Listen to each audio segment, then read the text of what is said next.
Good morning or good afternoon, and welcome to today's Taster Series. The Taster Series, as you know, is a little bit different than our regular monthly learning webinars. The Taster Series is something that we do in cooperation and collaboration with trainers across North America and hopefully around the world someday. It is a 45-minute session where trainers can bring forward existing courses, or they could bring forward something that's new, a course that they're thinking about and wondering about, but would like to try it out first. The one thing that we ask of our trainers is that they always provide at least 2 to 3 takeaways that you can use within your own personal or professional environment, and something that hopefully you can use within the very short near while. So today we have got Kim Hyshka joining us for Failing Forward, and on behalf of IAP2 Canada, IAP2 USA, and IAP2 Australasia, I really want to say a big thank you to Kim for joining us, and also a really big thank you to all of you for joining us online today. As we get started, I would just like to do the following land acknowledgement. We are coming to you from East Souk, British Columbia, and we acknowledge with respect that is on the ancestral land of the Lekwungen-speaking peoples on southern Vancouver Island, signatories to the Douglas Treaties of 1850. Their traditional connection with the land continues to this day. Before we get going, I'm going to ask Drew to join us just to give a few housekeeping items so you know what to expect of today's webinar, and you also know what you can receive afterwards. So Drew, over to you. Right. Well, this is being recorded, and so you'll be able to refer back to it. It'll be in the members only section on the IAP2 websites in Canada, the US, and Australasia, and you'll be able to refer to it in the future. We'll also send out the link to that within about 24 to 48 hours, along with any additional information that Kim has for us to help beef it up, as it were. It is also something that is going to be very interactive, and Kim and Amelia will tell you more about this, but this is all about engagement, and so we invite you, we encourage you to get engaged, and we got a number of ways you can do that. You can take part in the polls. Kim's got a couple of polls coming up. She's also got a couple of open-ended questions. Quite a few open-ended questions, in fact, and so she'll be asking those, getting your input on that, and it is an opportunity for you to take part in it. So if you get that, questions, comments, whatever, a couple of ways you can take part. There's a little yellow hand icon on your control panel. So click on that and we will unmute your mic and come to you for that. Amelia will ask you to speak up. Or if you don't feel like actually speaking, you can type your question into the question box, and Amelia will break in and ask that question for you and get the response from Kim. So once again, this is a particularly interactive session that we've got going here. So it's important that you take part in it, just like that. So with that, I'm going to hand this back to Amelia, and we can get this started. Thanks so very much, Drew. And yes, it really will be interactive. I know that Kim is going to be looking for your stories. So with that, it's my pleasure to introduce Kim Hyshka. And Kim, I'm going to get you to pop up your video cam. So there you are. And Drew, if you can pass on the screen, that would be great. So Kim Hyshka is a believer that just about anything is possible with a little dialogue. She's on a mission to chart a different course for public conversations, better conversations that open possibility, cultivate collaboration, and spark change. With over 10 years working in the field of engagement, she has developed a passion for designing and facilitating conversations that matter and creating engagement experiences where participants feel valued, relationships are built, and initiatives and projects move forward. Along this journey, she's made some epic mistakes, has accumulated a host of errors, and a suite of failures to share.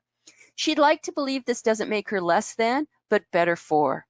When she isn't facilitating sessions on complex issues or leading workshops to support others do the work she loves, you'll find her being an imperfect wife, mother, and friend who is pretty grateful for all that life has to offer. So Kim, we're super pumped about you presenting today, so over to you. All right, everyone. Amelia, this is my quick sound check to make sure you can hear me. We sure can. And we can see you too. All is good. No failures so far. Good morning, good afternoon to everyone who's on the call. Now I can breathe just a little bit more, that the video works and the audio works and all those sorts of things. Would hate to start that way. So just to begin, everyone, I am so grateful that some of you have decided to come and join me on this call. I did have a moment when I woke up this morning going, what if nobody comes? What does that say about failing forward and what I have to say about it? So grateful that so many of you have decided to join me today. Everyone, today is all about just tasting what it looks like to come together in failure. What does it feel like? What would it look like? What might be possible if we spent maybe just a little bit more time coming together about the things that don't work and the mistakes and the whoopses and the, oh my goodness, I can't believe this is even happening right now. Because I think that there's something incredibly valuable about learning from our successes and understanding what's working really well. And there's also something wildly nerve-wracking, I'll be honest right now, everyone, my heart's racing a little bit, but also incredibly exciting about coming together in an entirely different way. So here's where I wanted to start, everyone. Got a few quotes for you up on the screen to start doing a little bit of thinking. But here's the thing, or here's what's really drawing me or compelling me to come spend some time talking with you about this today, is that most of us spend our days working on complex topics, messy topics, where there's different issues, there's different perspectives, sometimes there's politics at play, there's all of this messy that's swirling around. And really when it all comes down to it, most of our work is all about interacting and engaging with people. And I don't know about you, but many of the people that I interact with, including myself, are rather messy. And we've got complexity and we've got history and we've got context. And so each and every time we come together, it's going to be a little different. There is no one way to do this work, that do it this way every single time, and you're going to get exactly what you were expecting out of it. And so for me, this work on failure, this talking about failure, what's our relationship with failure is so critical to doing this work well and also advancing the work that we do. So I think it's also important to say that I am certainly not the first person to say that failure is something that we should be talking about. You just need to go take a look at a Harvard Business Review article or Forbes or any of these famous people that you can see these quotes on the screen here, where the benefits or the merits of talking about failure and interacting with failure and actually failing itself has a ton of value. And yet I find it interesting because by and large, I notice that it's not actually something that we spend all that much time talking about. So here's where I wanted to dive into my very first poll is, and I think Drew's got this coming up for me. I wanted to ask you the question, how often is it that you or your colleagues talk about failure at work? So is it number one, we talk about failure all the time. It's part of our culture. Is it number two? We sometimes talk about failure, when there's lessons to be learned. We talk about failure all the time, but not in any official capacity. It's sort of like beside the water cooler talk, or never. Like failure is not something that we talk about. So I'm just going to give you a quick moment, and I'll just wait to hear some results coming in. And if Amelia, you can share back with me, where are people at about how much failure are we talking about? Excellent, Kim. Well, I'm happy to do that. I'm going to give people just a couple more seconds, and here we go. Drew's already closed the poll. So all the time, it's part of our culture is only 7%. Sometimes when there are lessons to be learned is 61%. I love this. All the time, but only unofficially with the water cooler is 21%. And never is 11%. So excellent. Really interesting responses there. Thank you, everyone. Yeah, thank you, everyone. And I find it really fascinating. I'm going to spend a little bit of time talking in a few minutes about this relationship that we have with failure and what does it look like. And so it strikes me that's interesting that most people spend their time talking about failure in the context of learning. I want you to just hang on to that thought. We're gonna dig a little bit more into that here as we go. So I wanted to offer maybe just a little bit of some of the things that I'm learning about in doing some reading and some research. There's a woman who's wrote a series of Harvard Business Review articles. Her name is Amy Edmondson, and she talks about the why is it that we don't spend a ton of time talking about failure. And so I'm going to borrow this quote for her for a moment, is that failure and fault are virtually inseparable in most households, our organizations, our culture. And every child learns at some point in time that admitting failure means taking the blame. And I think that this is really interesting. You know, it's this idea around, like, if I admit to it, then clearly I'm at fault for it.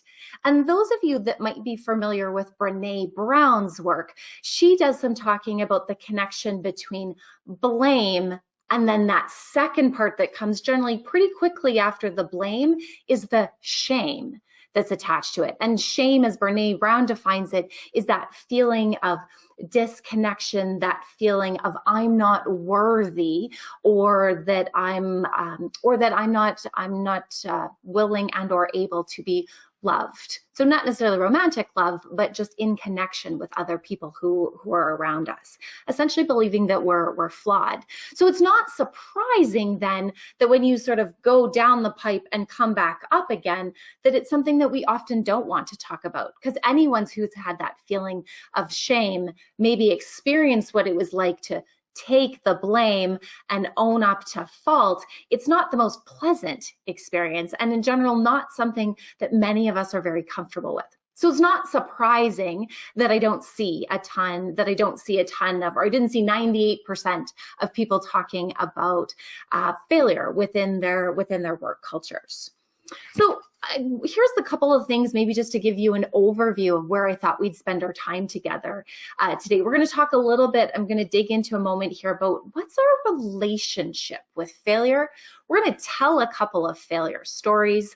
We're going to sit in that, maybe be a little uncomfortable for a little bit, and then also talk about what does it look like to step back in and maybe step back out. So what does it look like to fully step into failure and actually fail forward? And then maybe if we've got some time at the end, talk about some lessons and how it might integrate into our practice.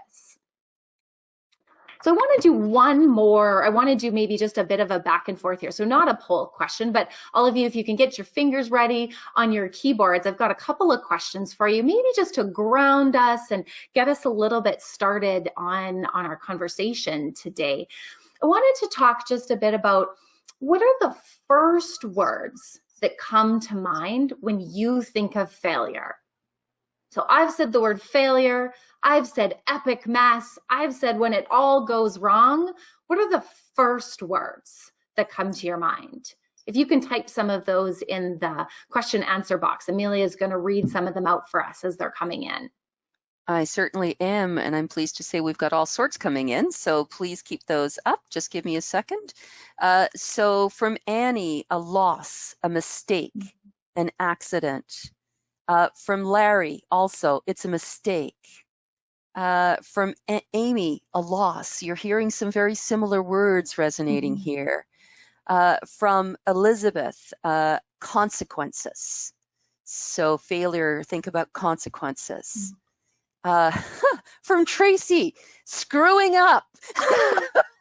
Thank you, Tracy, for saying it out loud. That's awesome. Yeah. From Amy, hey, I'm a loser. You know, so taking it very personally on the chin. Oh, from Kimmy, bad.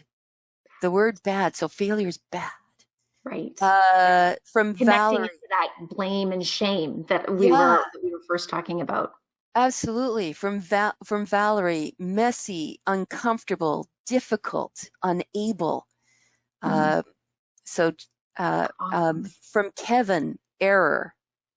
Right. Awesome. And again, from Tracy, not meeting expectations, and it it sort of carries on. Do you want me to keep going for a bit? No, Or that's excellent, Amelia. If a couple of them pop up later that might be new or different, that would be great. If you can share. I do have one other question, everyone, for you that sort of blends into this first one that I talked about. I'm curious. I told you a little bit, or maybe I'll tell you a little bit a moment why I'm so eager to talk about this. But you decided to come give up some time in your very, I'm sure, busy lives to come spend some time talking about public engagement, P2 as it's written on the screen, or public participation and failure. How come you decided to come spend some time talking about failure with all of us today? So just a quick sentence or couple of words, how come you decided to come talk about failure today? And I'll just give everyone a moment. I know that there's maybe a little bit more to write on this one.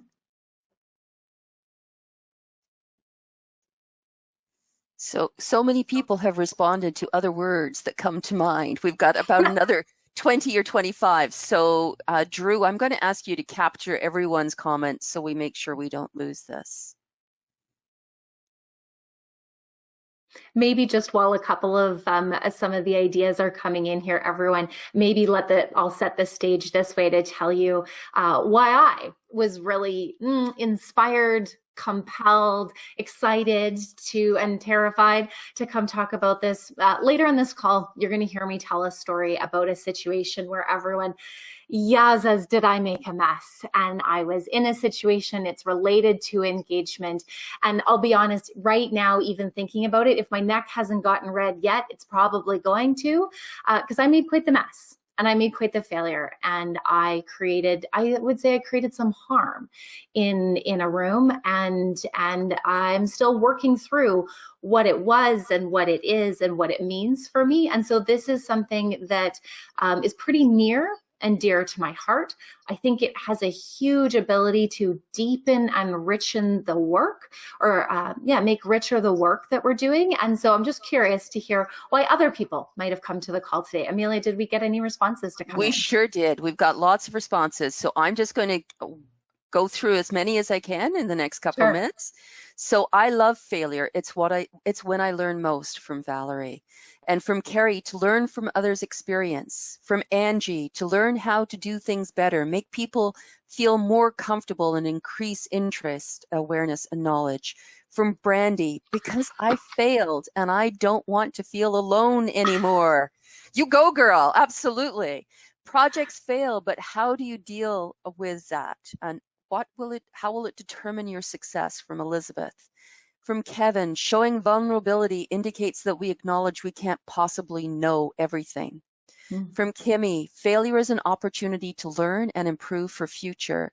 From Aaron, because P2 is messy and you won't always succeed. From Jenna, because no matter how successful my P2 experiences have been on the whole, you always fixate on the ones that failed. From Victoria, the best process can go sideways. What can we learn in a collaborate manner to make it better? From Taylor, I'm newish to the world of P2. Failure sooner or later will be inevitable because people won't talk without consequences. Debbie, Lynette, enjoy having a frank conversation. And there's many more that we will capture for you, but I think this captures a lot of the comments. Excellent. Oh, actually, I'm just going to do Jennifer's just really quickly. It actually came up as a topic of the Public Engagement Committee I'm a member of. We were challenged to come up with examples of failures in our work. The why did this fail question and the how to prevent similar failure in the future are such important questions. Hearing your thoughts around failure is so useful. So there you go, Kim. Back over to you.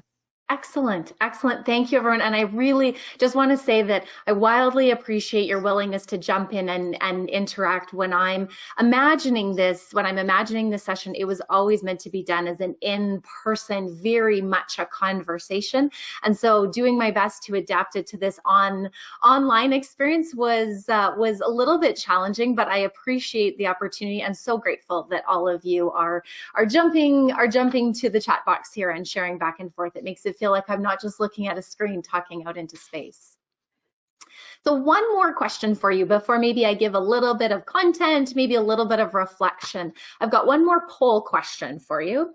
So the question that I have for you is, I'd love for you to share a bit of your own experience related to public engagement failure. And I'd love you to pick the statement that best describes your experience with public engagement failure. Sure have made, or option number one, sure have made messes or failures. It was an epic mess. Option number two, yep, I've made a couple of failures and it took a lot of work to disentangle it. Option number three, no, I haven't really had any failures, maybe ... yes on the end of it. Or maybe I've made some failures, but I'm not really quite ready to share that yet.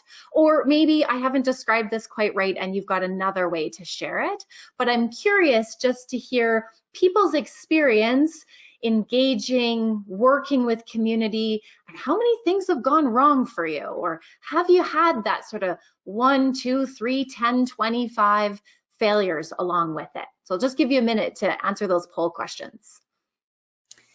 And so for those of you that might be providing more information in other, even when we turn off the screen, don't worry about it. We'll capture it in the question box. So please don't hesitate to put other in there. All right, Drew, I think we can probably see how people are responding. All right, so 27%, it was an epic mess. 35%, yes, it took a lot of work to disentangle. 27%, nothing really notable yet. 4% not quite ready to share. And it looks as though we're going to have some people share in the question box as well. Excellent. So I'll bring those in when you want me to bring them in, Kim. And here, everyone, I can't help but what bubbles up for me is when I look at those two poll questions. Those of you that know me know that I don't do math very quickly out loud, but if I remember doing it right, the top two numbers were more than 50%. I think they were at 52 or 53%, which is interesting. So for everybody that's on the call, at least half of us have experienced a whoa, I can't even imagine it could have possibly gone that wrong, or yeah, that was some pretty serious failure. It took a lot of work to untangle it. So if nothing else, I just say that out loud to normalize this experience of, if we're going to do this work and if we're going to invite people into difficult and complex and potentially emotional conversations, why it's likely at some point in time that things aren't going to go the way that we expected. And we can plan till the cows come home. And yet every once in a while, there are things that surprise us, or things that we couldn't imagine, or maybe didn't plan for. So just to normalize that experience, it sounds like most of us on this call have had some kind of experience like that. So I wanted to offer maybe just a little bit of context here. Maybe how about this? We'll call it Kim's musings and some of the things that I've been thinking about. I mentioned to you earlier that there was this situation where I was delivering a session not so long ago. I made quite the mess, made a real mess out of it, actually. And I feel that in reflecting back on that experience, there is a right type of relationship with failure, and then there's a real relationship with failure. And let me just offer you the distinction that I see between those two things. We have this quote unquote right relationship with failure. And to me, this is a very intellectual experience. This is the what happened, why did it happen, what went wrong, what are the things that I did to fix it, what are the lessons learned. It's a very education, intellectual type of experience. And while I think there's incredible value in knowing what worked and what didn't work, I think if we only stay in our head and only do the here's what happened, here's what happened, here's what I did to quote unquote fix it, and then here are the lessons to be learned, I'm not sure that it sits in our hearts or it sits in our practice the same way. I think that this type of relationship with failure only supports transactional change. I think there's an opportunity to have a different kind of relationship with our failures. And for lack of better words, I'm going to call it a real a raw, a vulnerable, actually, relationship with failure. And this is where we do things like we think about our physical experience with failure, our intellectual one that I mentioned, but also what was the emotional experience that happened. This is things like what, again, still the what happened, but then I think it's exploring or thinking about questions like, what did I experience? What did other people experience? What was the impact that the failure had? And both the intended impact and the unintended impact. Because I think sometimes that's actually where we are often caught off guard or taken by surprise. And I think, or here's what I'm learning, is that if we spend more time in this, what did I experience? What was the impact? Both intended and unintended. And everyone, this is not easy. Like, this is not easy work. This is the inner work related to failure, not necessarily the outer work, the tips and the tools. I think that there's an opportunity here for transformational change, both in ourselves, but also potentially in the groups or the people that we are supporting. So just wanted to offer this distinction, this thing that I'm seeing. So I want you to reflect a little bit on your own when you think back to your failures. What's your relationship? Are you sitting in that sort of intellectual, the quote unquote, like this is the right way to do failure? Or do you have a real, honest, authentic relationship with failure? And I don't know if there's a right or a wrong. I just think that we need to understand where both of these things are coming from. So humor me, everyone. I'm going to do just a little bit more talking here for a moment. I want you to take a second and feel free to close your eyes at this moment. Feel free to reflect back a little bit. I'd love you to think about a time where you made a mistake, where you experienced failure. And ideally, everyone, this is kind of a big, messy one.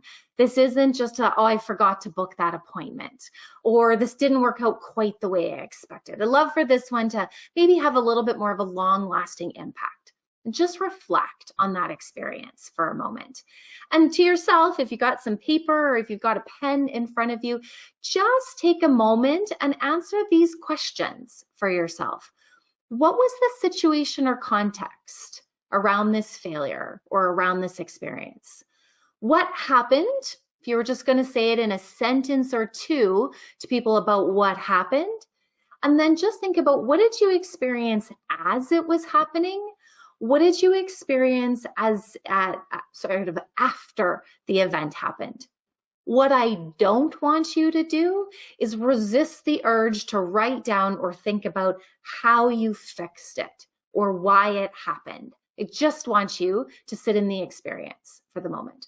So I'm just going to be quiet for a moment and just give everyone an opportunity, your own experience with failure or when you screwed up or you messed up, and then just answer a couple of these questions for yourself.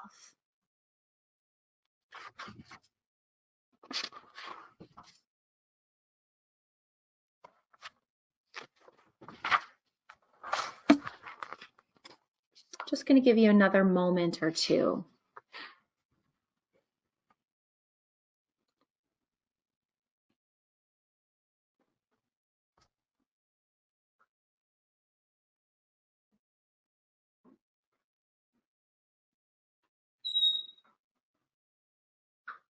And maybe just as you're thinking about that, there's a reason.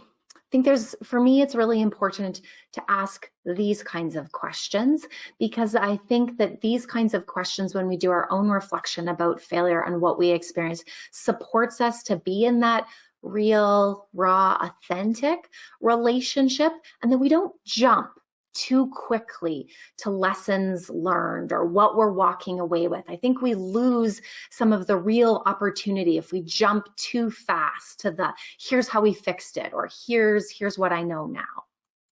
So I'm looking at the clock, everyone, and it's tick, tick, ticking really, really quickly. So I'm going to move just a teeny bit faster than I have been up until this point. And I want to tell you just a little bit of my own story that I've been promising. I did write myself a couple of notes because those of you who know me, sometimes I get a bit distracted in my own thoughts here. So I'm going to do a little bit of back and forth. So here's the story and what happened. I deliver IAP2 training. I'm very grateful to get to do it in many places. I was delivering this training to a municipal organization who I have the utmost respect for. They are a group of family and community services. They are doing amazing work in their community and in their space. When I had the opportunity to go do some work with them, I was tickled. I couldn't even imagine that they had chosen our organization to come and deliver training for them. What's important to know about this community is about 6 or 8 months before the training had happened, there was a significant tragedy in the community where a young man chose to take his life. And as he was doing this, he had set off a bomb in a community space, which nobody else was hurt besides him. But the people that were in and around the space were obviously significantly impacted by the grief, sort of the tragedy and the loss. And this was a very first experience like this, or a very first incident like this for this community. So very, very near and dear, was in the news in lots of different places, and had big impact on the people that were in this room. So I was noticing over time in our training that this conversation and this situation kept sort of popping up in all sorts of different places. And after a period of time, it actually was getting quite distracting. Like we were struggling to move forward on the training because it kept coming up in so many different places. And so like a good facilitator or like a good engagement practitioner, if there's a topic that continually is popping up that's distracting or taking away from everything else, your generally best practice is to lean into that, is to step into that and make some space for it, because clearly that's what's on people's minds and on their hearts and something that they need to spend some time on. So I created a space and I created the area and thought through the questions that I was going to ask and brought this group of people, about 25 of them, into a different room and gave a little bit of context and background as to what I was doing, and then introduced my questions and invited them to start the conversation. Silence, everyone, not a peep. I'm not really nervous around silence, but then within a couple of minutes, somebody stood up and was in tears and ran out of the room. And then someone closely followed after that. And then there was this unbelievably sort of uncomfortable, unnerving sense that was growing in the room. It's like that silence that's deafening. And then there's that gut, visceral reaction of, oh my goodness, I have chosen something that is not in service to this room. And I don't think it was a place coming from, I was afraid of the conversation. I truly believe you could just feel the people in the room that what I had asked and what I had invited people into, they were not ready for at this point in time. So everyone, it was probably the longest 7 to maybe 12 minutes of my life where we kind of started, but we didn't really start, and the conversation was really jilted, and there was just this overwhelming unspoken sense of this must stop now. We are doing harm, and we're not in service actually to this group and where they needed to go. I can only tell you you can only imagine probably what it felt like to then have this, oh my goodness, I'm supposed to be the person who knows something about this, who knows something about having hard conversations and how do we do it and how do we set them up. And so now I'm not at all in service to the room. I'm totally inside my own head going, what's going on and what do I do and how do I fix it? And oh my goodness, I can't believe this has even happened. The rest of the day carries on in the most probably ungraceful way possible. We kind of unwind ourselves. We sort of wrap up the conversation, but it is awkward and it's uncomfortable. And I still have a couple of hours left at the end of the day. And we're only on day 2 of 5 days of training at this point in time. So we mostly sort of fizzle for the rest of the day. We kind of get through the content that we need to get through. And then it was a bit of an unusual situation where we had a day off before we were coming back to day 3. As I was driving home, then it really kind of hits you being, oh my goodness, what have I done? Like, how did I even get there? And what have I done to those people? And what are people going to say when they find out? And people are going to write these crazy things on my evaluation forms, and everyone's going spinning. The overwhelm of the blame and the fault and all of that shame that comes across. Like, I can actually still feel it on my heart. My hands are shaking a little bit right now telling you about it, going, what am I going to do? How could I possibly have made such a giant mess out of a situation that I cared so much about? So I'm going to pause my story there for a moment. And I want to switch back into just a little bit of, so what happens when we make giant mistakes like that? Like, where do we go? What do we do with it? But just before I go there, Amelia, I want to come back over just for 1 minute. I'm just curious if what's bubbling up out there. I've just sort of told a story.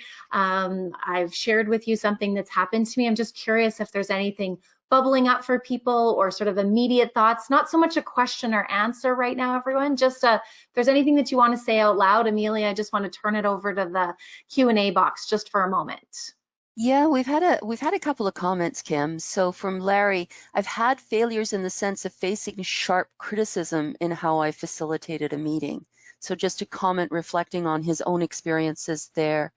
I love the fact that for some people, they're relatively new and they haven't yet had these kinds of experiences. So I think it's been very worthwhile to start to share some of the ones that we're hearing from others. From Jennifer, we were conducting a study of chronic alcohol abuse and homelessness. We didn't incorporate the Indigenous perspective adequately. In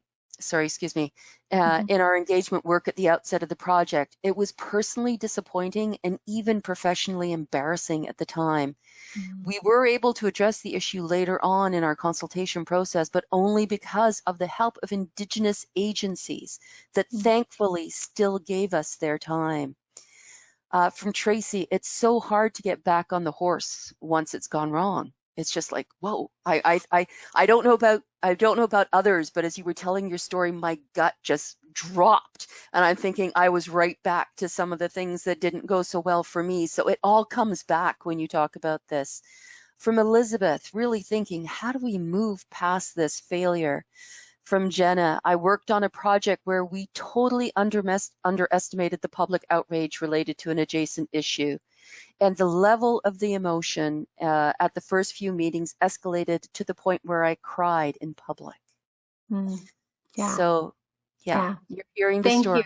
Thank you, everyone, for just, I was feeling like I was talking to myself and wanted to give a moment just to check in and sort of see where people were at and what's coming up for you as you're thinking about this.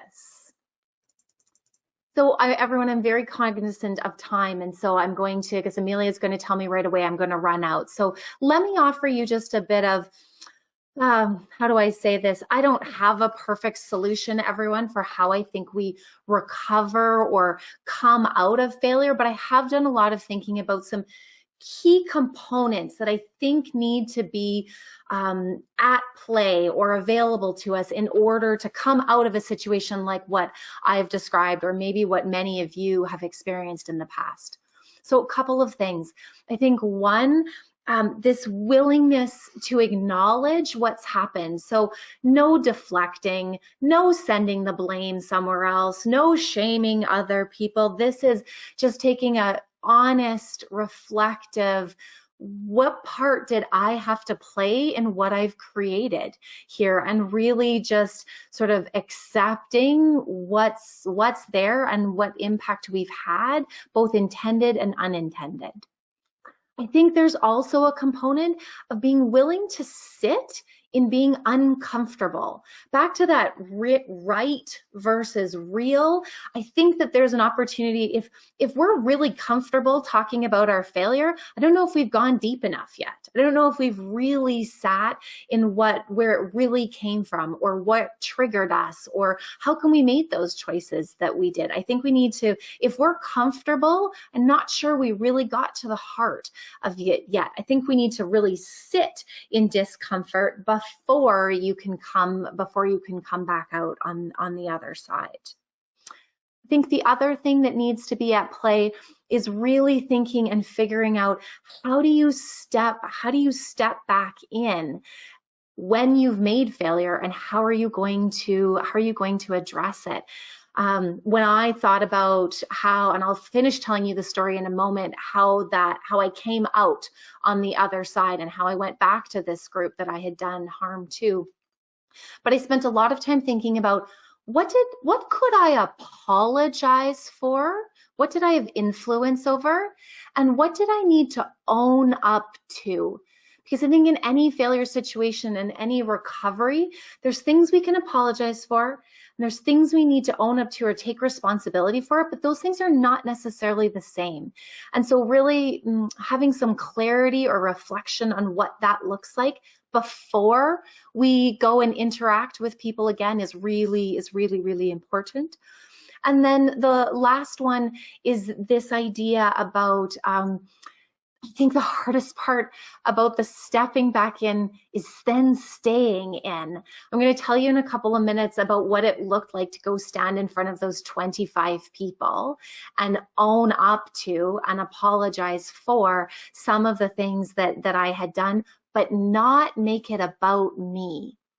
I think the key to recovering well, especially when we've had unintended impact, is this isn't about me seeking forgiveness or seeking acceptance, but me sort of standing up and owning what's happened, sort of come what may. And some people may receive it well and some people may not. I will always remember a time where my husband broke his neck. And he was in the hospital and I wasn't there when it happened. And when I came in, I remember my mother saying to me, "Don't you cry in this moment, because it's not about you. You need to be there in support of him." And I know when I was reflecting on stepping back in with this group of people, I needed to figure out how I could step back in without making it about me, without making me trying to feel better. And last but not least, everyone, I'm just going to say, this wasn't on my slide, but it's sort of this just in right now. I think that anytime we're recovering from failure and trying to figure out how to re-engage or step back in, strategy or tactics are only going to take us so far, because we don't know what's going to happen entirely when we step back in. So I think there is this dance between what are the tools and what are the tactics, but then what is our stake in our intention? What do we want to create out of coming back together in failure and owning up to what we experience? So I think it's a combination of both of those things, and we need to hold both of them in our minds. So in the last 2 minutes here, everyone, let me tell you about how this story ended.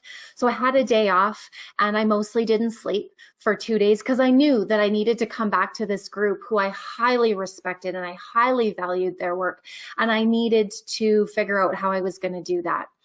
As I was working it through around 11 p.m. the night before I was going to step back in, the director, this woman who I have the utmost admiration for, sent me an email saying, "Hey, Kim, I've had a lot of people come talk to me about what happened the other day. I think we need to address it in the morning." This was the gift. Everyone. This was the opportunity where somebody said, "Hey, let's make space to talk about the thing that didn't go the way that we needed to." And I was so grateful for the opportunity to step back in. So with I'd watched all sorts of Brene Brown videos. Those of you know her, to try to figure out how am I gonna, to use her words, stand in the arena. How was I going to show up and be as real and authentic as I could possibly be with this people and own and apologize for what I needed to? It was the hardest, probably 35, 45 minutes of my life. People said things to me like, how dare you take us through an experience like that? That wasn't your place to get started in this. What were you even thinking when you started this? And then there were some people who said other things, maybe with less anger or frustration or disappointment. I did my best to just listen, to reflect back as much as I possibly could what I heard. When it was all done, I asked the group to take a couple of minutes, said, I've heard so much for you, and I can't express how grateful I am for your willingness to step back into this with me. I need some time to put myself together now, because we still have a day together, and then let's come back together. Of those 25 people that were in the room, I had about 10 or 12 of them come up to me and give me these giant hugs saying, like, thank you. Like, I was mad. Like, I remember this one woman, she said, Kim, I was angry with you, and I really appreciate you're willing to come back and not just ignore it or pretend that it wasn't there. There was another 5 or 6 people, maybe 7, who kind of like, sort of thumbs up, heads nod, like, yeah, I appreciate it. And then the rest of the people I never heard from and never talked about. So whether they thought I was crackers, whether they thought it wasn't useful, who knows exactly what they were thinking, but that's sort of how it all ended. I'm very happy to say that I continue to work with the group, and we've continued to have many great conversations about what did we learn from that moment, and what did we learn from each other actually in that moment, and how has it changed the way that I think and reflect on approaching conversations. So I'm going to stop there, everyone, because I know that I'm just at the end of my time. And maybe let me say this, and then Amelia, I'll turn it over to you for some closing things, is that I really believe that the journey is long. Those of us who are doing this work, who are in these messy, important, relevant, complex conversations, we're going to be doing this over and over. And the more that I'm learning about this, our fallibility, our mistakes, our errors are a huge part of our credibility. How can we do this work in this complex space and never at some point in time walk into something that we weren't expecting, or maybe we weren't prepared for? So my challenge to you as you leave this and you go forward thinking out is, I'd like you to think about what's one commitment you're willing to make related. How do you integrate failure into your practice of engagement? Or even maybe how are you going to integrate failure into the life choices that you make? So I'd encourage you to make just one commitment, whether it's big or small, whatever sort of takeaway you have. And I wish you so much luck on this very long and I think important journey that we're on. Amelia, I'm going to stop there. Thanks very much, Kim. So we've got all sorts of comments coming in. I'm going to get back to those comments, but I just want to remind people, first of all, what's coming up. So please hang in there. We'll come back to all of your comments. So we're about to open our application period for the IAP2 Core Values Awards, and our next learning webinar brings together the winners of the 2019 awards in Canada and the United States. Come and find out how their projects aligned with the IAP2 core values and what has made them special.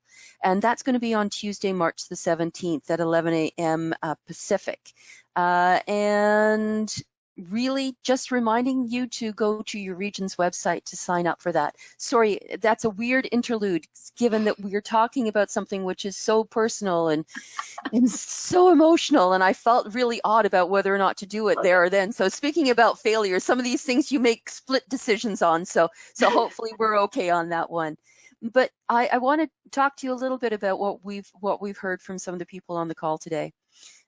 Hearing your story reminds me of experiences when unexpected pain of some members of the community can really influence how they participate.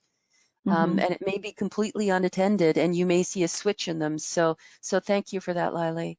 Kevin was enjoying the quotes that you've provided in today's presentations. And from Lauren, thank you. This has made me less afraid of failure. And I look forward to signing up to a potential class, Kim. So there you go. So some interesting things there. And Valerie has offered her commitment. I commit to more self-reflection, and just basically a thank you, Kim. So you have left people with thinking about things. And I want to thank you very much. 45 minutes is not a very long time to talk about quite a difficult and yet really interesting, and I actually think inspiring opportunity to talk about failure, because I think it makes us stronger. And I think sometimes we live in a very isolated little world, especially in the P2 world, and being able to talk about this with our colleagues who share some of the same experiences that we do is critically important. So I want to thank you on behalf of IAP2 Canada, IAP2 USA, and IAP2 Australasia for sharing this today. I know that you've got some information up there. So please, if people want to connect with you, please do that. This is a course that you're planning on creating, Kim, if I understand correctly. So any input, ideas, thoughts from this 45 minutes, I know that you would very much appreciate. But with that, I wanted to give the last word to you. What do I want to say, everyone, is what do I want to say? I want to say that how about this? I can feel the energy that's out there, and even through the lines, even through, we're not in the same space. I just see this incredible opportunity to come together in entirely new and different ways if we spend time sharing stories, like I heard some on text as well as the one that I shared. So I am so looking forward to, would love to hear your stories, would love to have phone calls, coffees, phone chats, all of those kinds of things about what you're experiencing, so that we can all learn from each other. So thank you for joining me. Thanks for the opportunity, all of the IAP2s, and I wish everyone all the best. So thanks very much, everyone. And again, thank you very much, Kim, for all of the sharing. Drew will be coming out with the recording and also the presentation that Kim made today. And don't forget the survey. Tasters are still relatively new for us, and this was a bit of a change from the regular tasters. So we want to hear from you. So please do that. And thank you. Have a great day. Take care, Kim. Bye, Bye-bye everyone. now.